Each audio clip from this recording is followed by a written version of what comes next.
Mars 2012, Édouard Martin a fait la route depuis la Moselle, direction la Tour Eiffel. En une phrase, il place l'aciérie de Florange, alors menacée de fermeture, au cœur de la campagne présidentielle. Cette Tour Eiffel-là, il y a des gens, des copains, des anciens de chez nous, qui ont sué des gouttes de sang pour faire cet acier lorrain-là.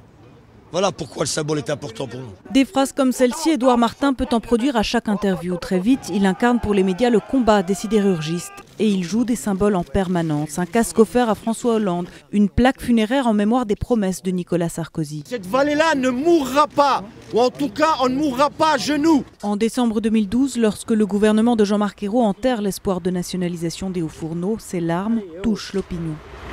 On a été trahis. Pour les politologues, l'entrée d'Édouard Martin en politique est à observer de près. Il a un charisme, il a une capacité d'éloquence, une capacité à convaincre. On peut se demander si au fond les qualités qu'il incarne ne sont pas les véritables qualités politiques. Ceux qui se sont battus à ses côtés s'inquiètent de ses débuts en politique. Je pense qu'il a une force de caractère.